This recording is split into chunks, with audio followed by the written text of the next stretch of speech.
A lot of jazz pianists, when they're starting out, think that the goal of learning jazz harmony is to play the most complex chords, 13 flat 9 chords or sharp 11 chords with ninths. And this can be really nice. There's nothing wrong with that. But there's a much more important skill that you need to make sure that you maintain throughout your journey with jazz chords, and that is something that you can start doing right away, which is making sure that even whether you're playing triads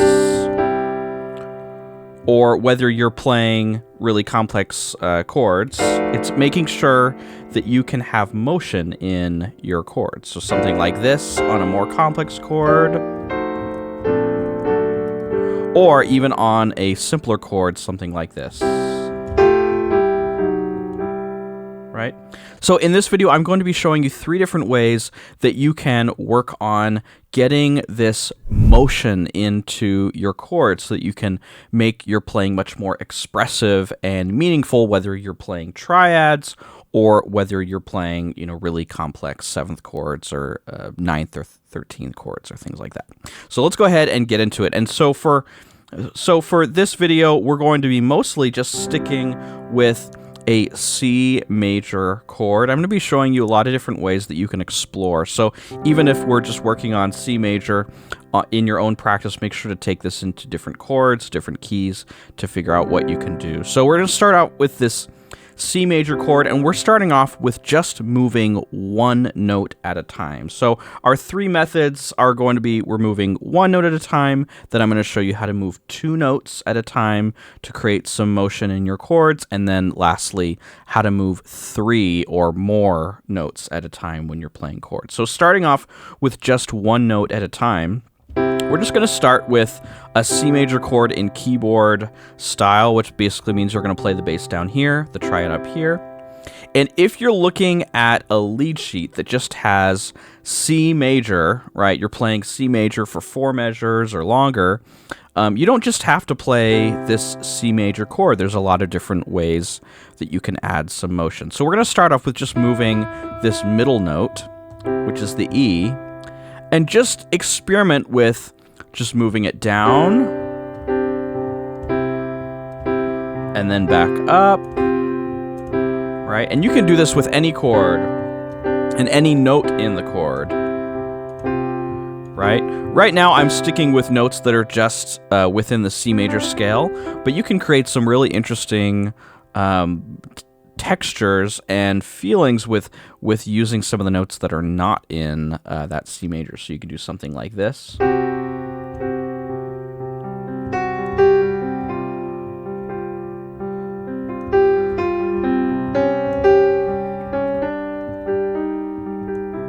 Right? All within a C major chord. And of course it depends on the song, but you can change those notes. Now we just did it with the middle note, with the 3rd, but you can also do this with the root. You could go like this.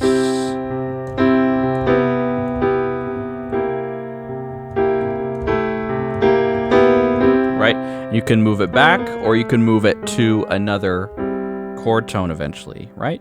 You could do this with the top note too.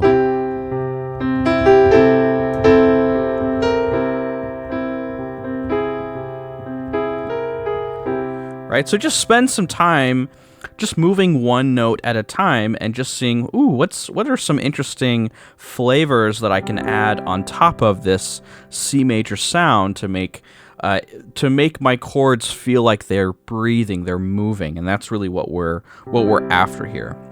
So after you get really comfortable with just moving one note at a time, whether it's in your left hand or your right hand, let's move on and see how you could move 2 notes at a time. And just when you're getting started, I recommend sticking to 3rds and 6ths. Now, what I mean by that is that if you look at these top 2 notes in the chord, they are a 3rd apart, E to G. So I want to move these notes together as a unit.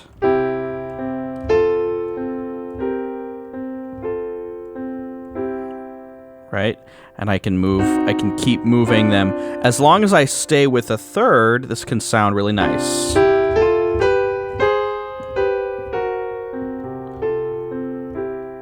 right?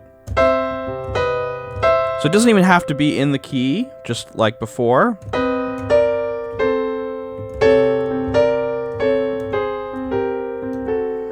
Of course, the further out you go from C major, of course, you'll have to make sure that it's working with whatever song you're playing. And the further you go out, really the longer you need to spend on that C major, so you have time to either return back to the C major or to transition to the next chord, right? So another thing you can do is do sixths instead. So let's just take this fifth and this third up here, and now I can experiment with moving.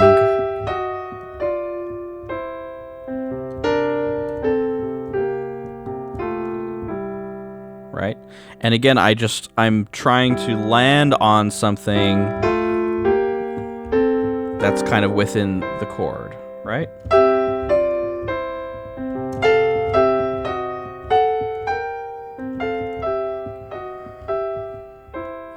Right? And so we just did that in the top of the chord with thirds and then later with sixths.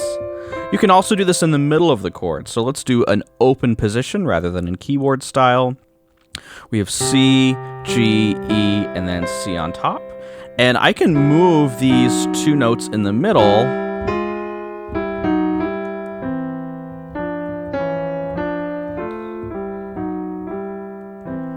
right? And because I'm moving them together as a unit,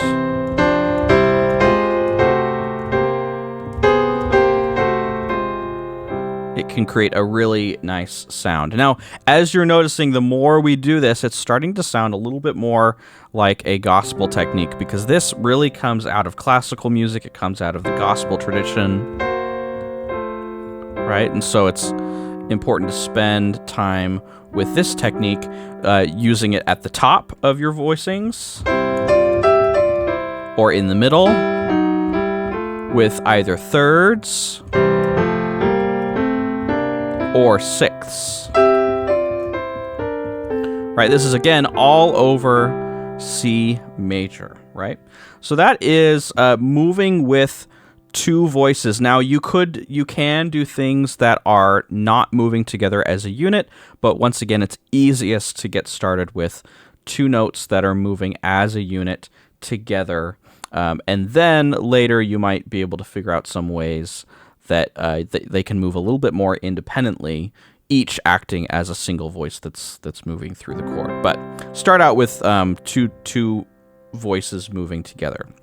Okay, and then the third technique is something that a lot of times we will call planing. Now, planing is where we take an entire chord and we move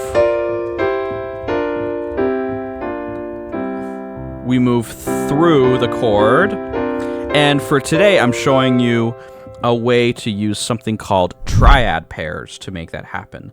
And what that is we're taking our home triad, in this case C major, and we're picking one other chord to go along with it.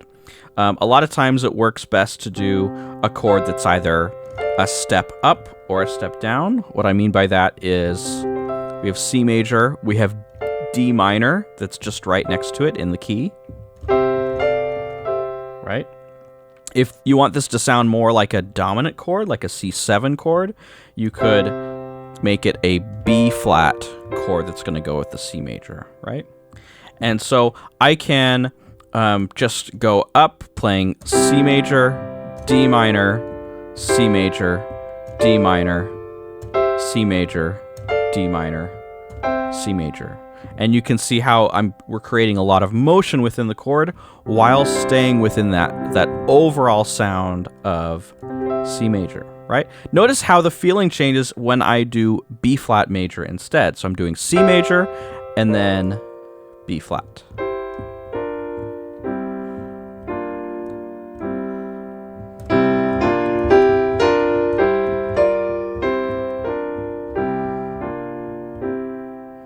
Right, and there's a lot of different options here that you can do. You can even not just use triad pairs.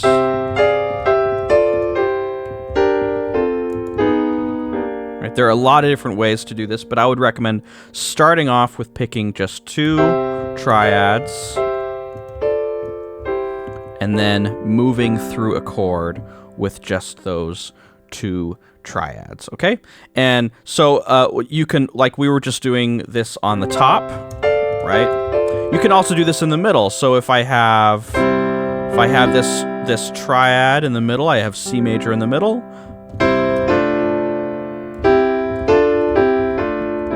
Right?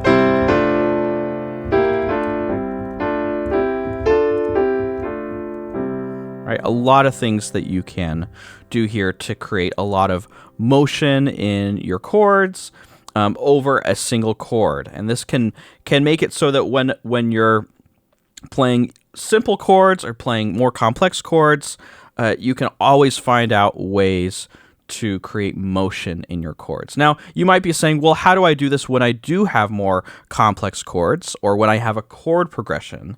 And so let's take a look. We're just going to do a very simple chord progression. We're going to go C major, A minor, D minor, and then G major. We're going to have each one last for 1 measure each.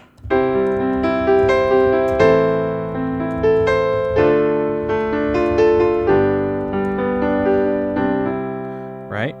And so we're going to just experiment with some of these techniques that we already used. And I just want you to follow along and see that when we have a chord progression, maybe we won't go as far out. Maybe we won't use all of the techniques that we use, but you can start to experiment with moving 1 note at a time. So let's start off with just doing this motion from 2 to the 3. So you could do something like this.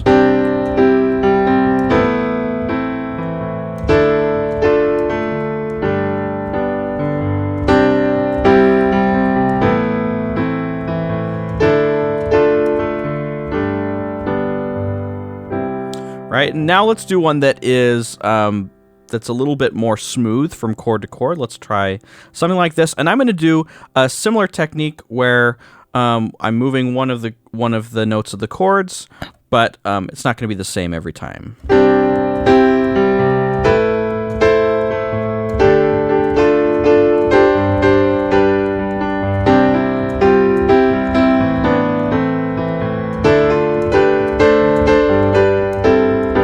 Okay, so at the end there, I did some 2-note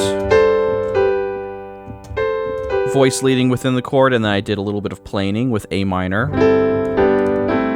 over the G major. Right, so it may take you some time to get really comfortable with this, and this can even extend to more jazz chords like.